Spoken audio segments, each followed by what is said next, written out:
Alright, so starting off my sous vide, first thing you gotta do, prepare your bags.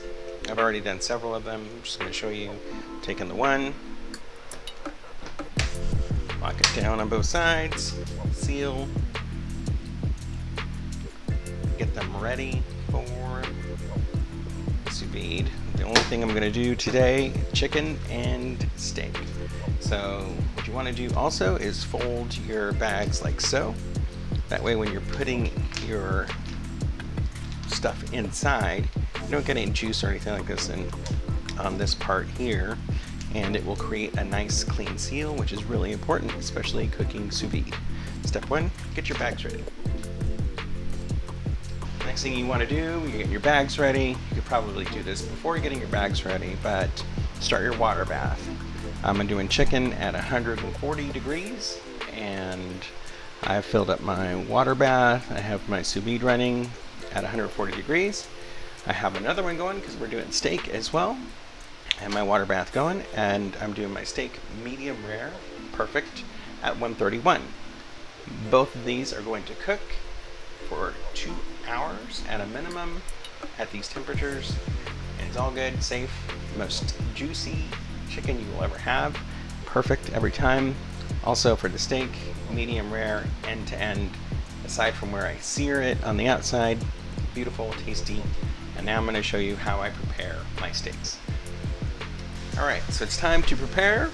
I'm doing both the chicken and the steak all at the same time because I season them and prepare them exactly the same. So salt, pepper, garlic will go on, along with some thyme, rosemary, and sage. First thing I do, and this is just some organic chicken breast we bought at Costco. These are prime steaks, ribeye, that we also purchased at Costco. But the first thing that I'm going to do is I'm going to trim up some of this fat off the chicken. Just get it a little bit cleaner. The fat doesn't really render in the sous vide, so it's not like necessary until you are ready to sear it. First, some salt.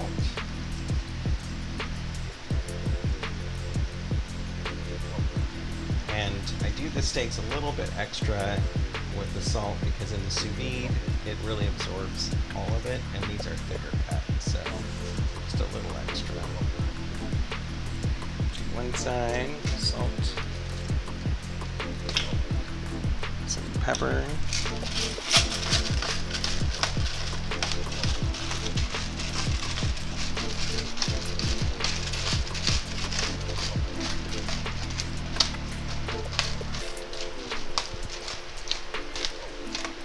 It's okay to get it on the board because you're going to pat the sides down, get some extra on there, so just season everything well.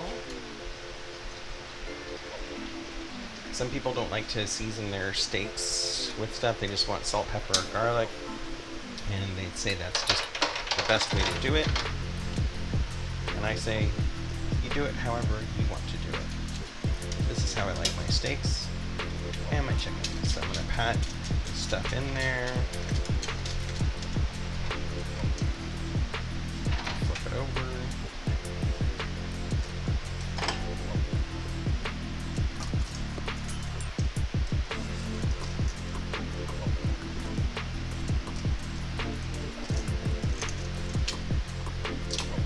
and seasons.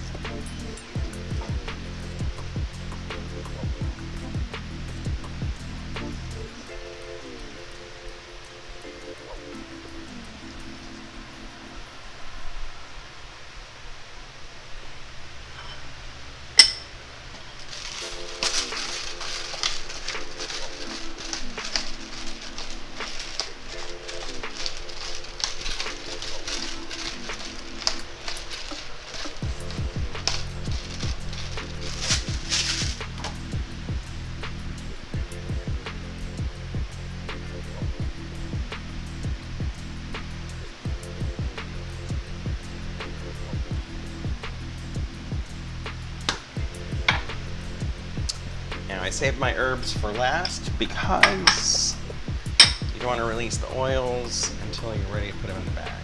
Make sure I have the right bags for right size. Is get steaks ready here.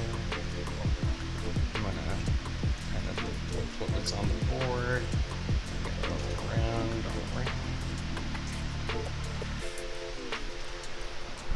And this is why you flip the sides and you stick that in. Got another one here.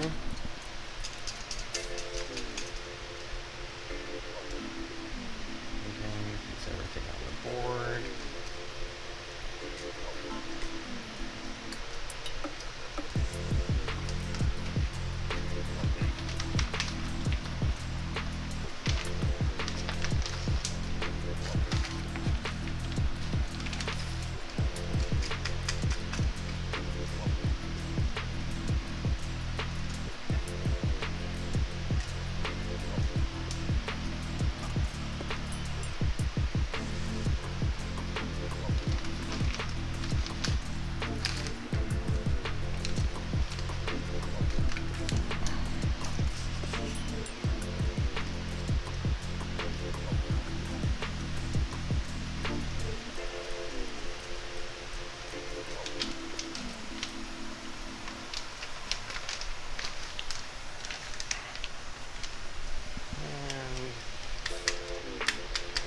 Don't overthink it. This isn't very complicated.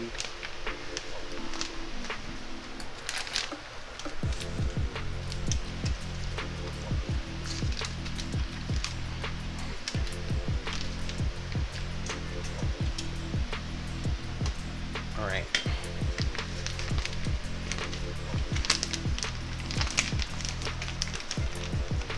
See? Nice and ready to go. Nothing here, so it'll create a nice seal. All right. Got 6 thymes, so what I'm going to do is make sure just to get enough for all 6.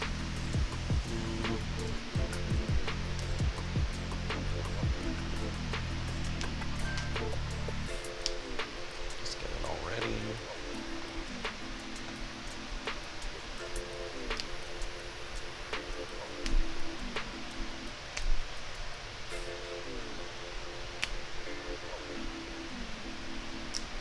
This might be enough.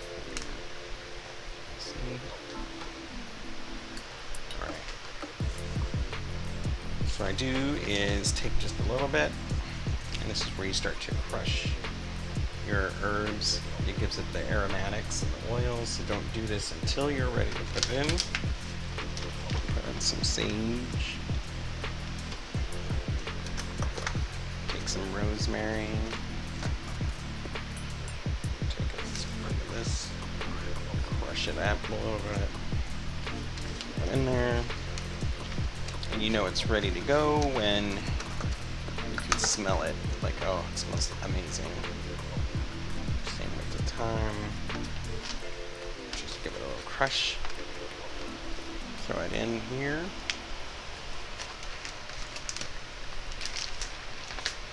There you go, that's what you're looking at for each one of these. So I'm going to start just putting them all in. Now it's time to seal your bags. These are fairly simple. Put this in, align it properly, make sure it stays as flat as possible. I do moist food. People don't like that word. I'm going to do gentle mode because I don't want it to crush everything. So that's all you do. Then back and seal.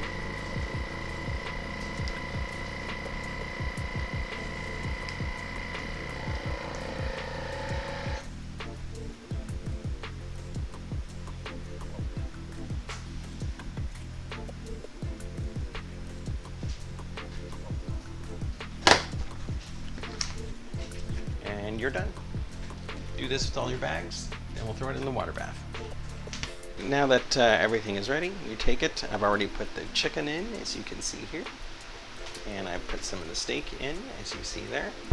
And I'm putting the last one. I've sealed my bags, make sure they're sealed properly.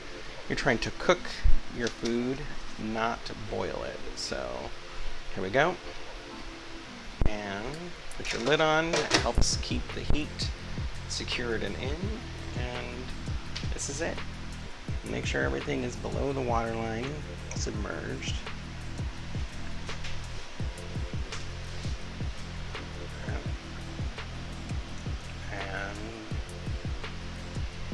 And what we do now is I'm just going to set a timer.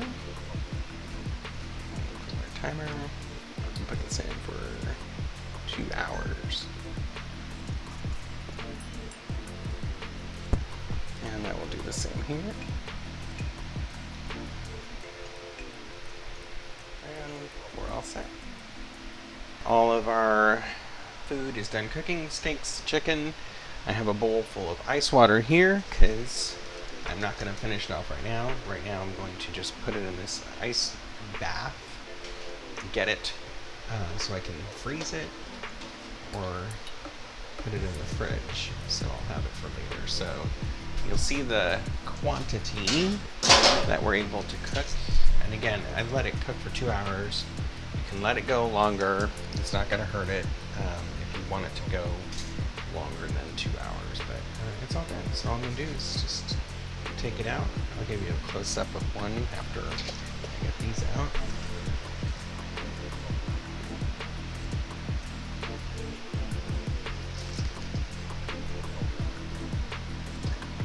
And this water's pretty hot, so be careful.